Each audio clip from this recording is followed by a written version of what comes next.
صلى على النبي. لما اقول لك على حته لحمه ان هي بتصلح لجميع الاغراض، فقبل ما اكون بقول لك كده بصفه انا جزار، لا برضه بصفه ان انا راجل باكل اللحمه وبدوقها وبعمل عليها تيست الاول، بشوف فعلا الكلام صح ولا ايه. يعني لما نقول الكوستاليت او السن او الريب اي، الثلاث مسميات دول، ولو عندك مسمى اخر حطه في كومنت عشان احنا نعرفه. حته السن يعني الاسم المنتشر لها قوي هو كلمه السن. السن دول اول 7 ريشات او 8 ريشات في العجل اسفل الريشه بيكون حته اللحم دي.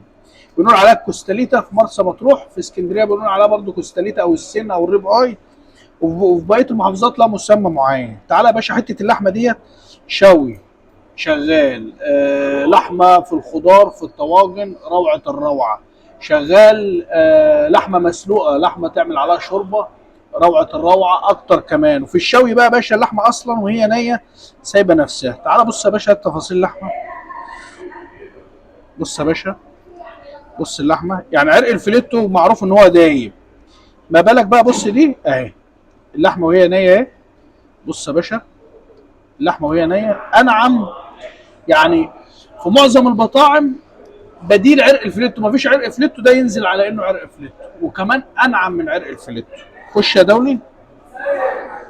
اللحمه طبعا ما بين الانسجه بيبقى فيها سبيداجه في بص بص اللحمه عامله ازاي، سايبه نفسها اصلا وهي نيه، ما بالك هي بتبقى مستويه عامله ازاي. خش يا باشا كده هات لنا تفاصيل. تعالى. والميزه كمان ان اول حلقه زي اخر حلقه. بص اول حلقه تلاقي الطرنش بتاع اللحمه مدور واخد مساحته، اول حلقه زي اخر حلقه. بص يا باشا ده السن اهو. دي يا باشا حته الظهر ديت المفضله لاجل، يعني بص اي جزار يعشق حته اللحمه دي. يعني بالنسبه لي دي ناس كتير تقول لك الفخده، لا بالنسبه لي حته الظهر دي انعم من اي حته واطعم، فيها كل حاجه. ملبسه هتلاقيها عايزه حمرا برضو، يعني عشاق اللحمه الملبسه ياكل دي، عشاق اللحمه الحمراء برضو ياكل السن او الريب اي. تعالى يا باشا بص. بص بس عايزك تجيب تفاصيل الطرنش اللحمه عامل ازاي.